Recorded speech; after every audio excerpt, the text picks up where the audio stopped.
Well, good morning, everyone. It's time for Report to the Women with Jeanne Hamm. This is the show designed with you in mind, and we've a lot of interesting things to talk about this morning. I might say particularly this morning. So we hope that you'll stay right there with us. Good wintry morning to you. Same to you.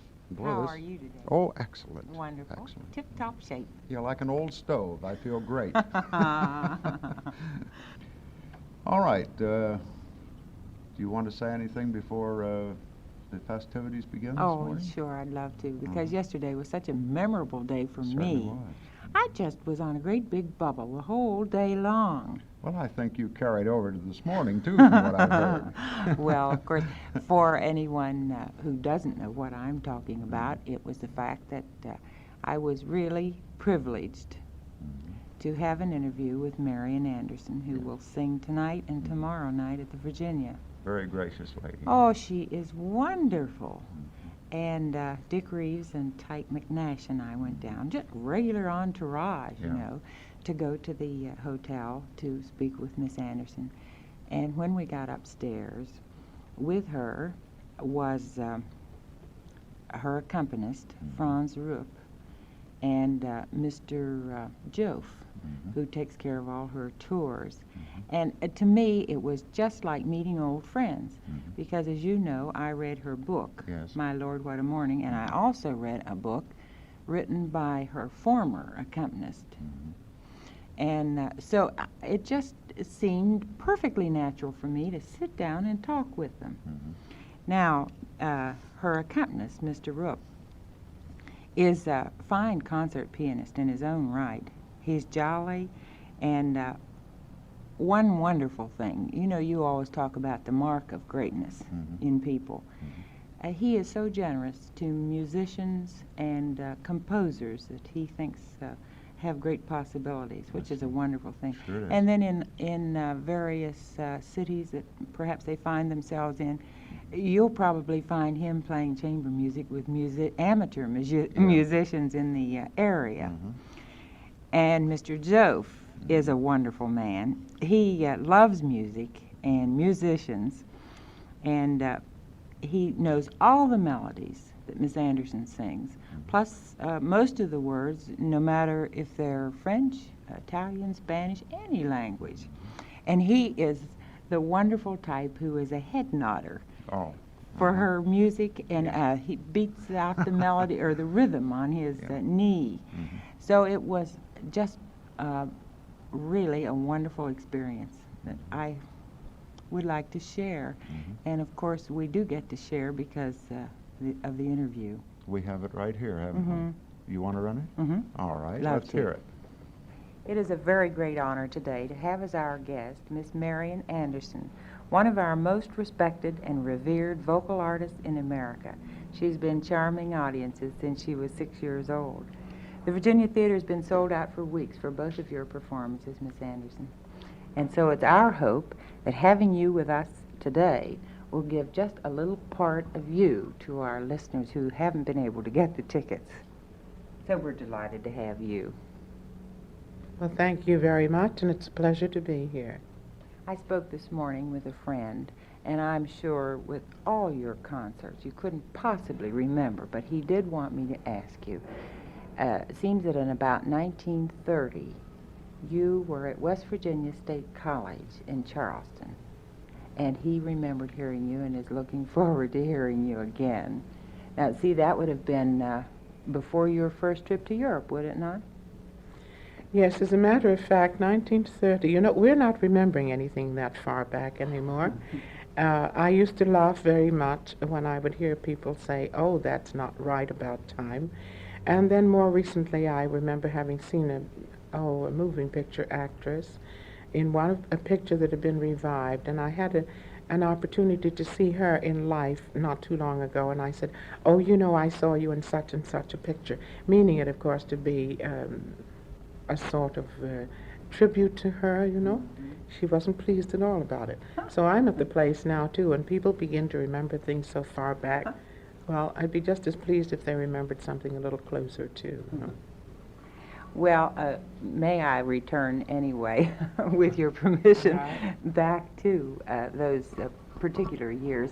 because that marks, as far as I was able to ascertain, your first trip to Europe. Now, my question is, do you think that the American audiences feel a more awareness, we'll say, of a singer or a musician, anyone in the creative arts, if he or she has the stamp of European approval?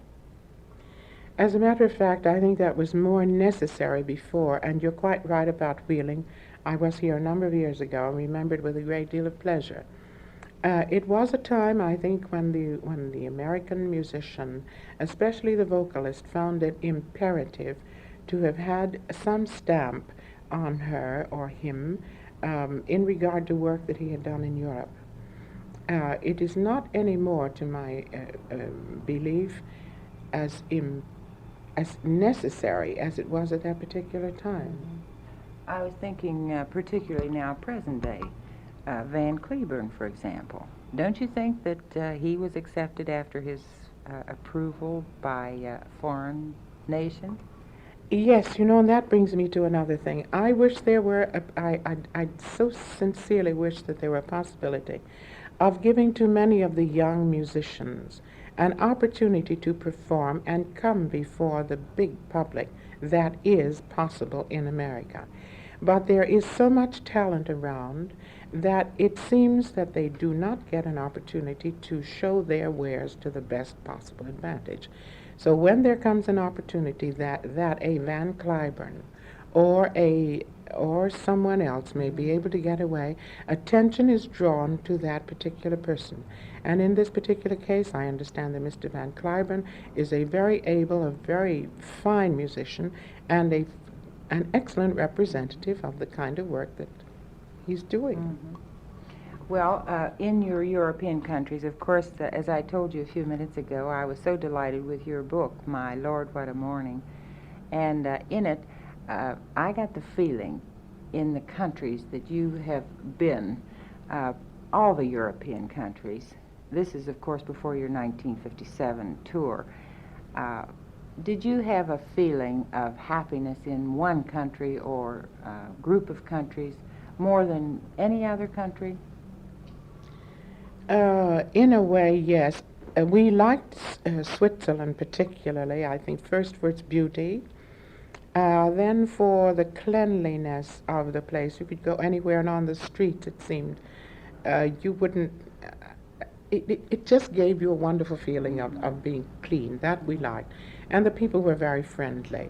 In the other places, among the other countries we visited, for instance, Scandinavia, we were mostly in Stockholm, where we had a general representative who arranged the concerts that we did all over Europe, you see. And having lived in Stockholm for a while, we learned a little bit of Swedish. The name is Anderson, and the phone book is, well, you'd be surprised to know how many Andersons there are in the phone book. And for some reason, there was a sort of a friendship among these people and a hominess that made you feel when you're in other parts of Europe you were doing things as fast as possible so you could get back to Sweden. I had the feeling in reading the book that the Norwegian, Scandinavian countries were very dear to your heart. Mm-hmm. Now then, let's come up a little more to date, which is more to your liking perhaps.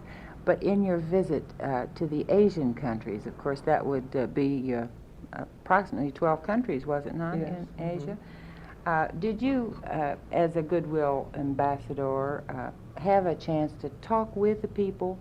Or I know you sang to them, but did they come to you and talk with you? No, not particularly. You see, in the very beginning, this was a tour, as any other concert tours that we do. And then later on, when it was decided that there should be photography, a man was sent along. Jean DePorres is his name, and he is the person who, for CBS, decided what places and where we should be photographed. And it was through him and his anxiety to get something unusual that we met some of the people that we did meet. This had not been arranged just otherwise. Otherwise, we would have done the tour We would have met the people in the American consulates and American embassies, or put it the other way, the American embassies and the consulates, and the people who surround them, and the people in the different countries whom they know and would invite to any of their affairs. But this was something a little bit different, because Mr. DePorres did go out and he looked for situations, and we were able to speak to a few people whom we might not have been able to speak with otherwise. And it is our great desire to go back sometime when we can talk to people. We were not there in any official capacity at all. And as we said before we started with our little talk here, there was no script, there was nothing particularly arranged for us so far as being photographed was concerned, and neither New York nor we had any idea what might come out of it. We went.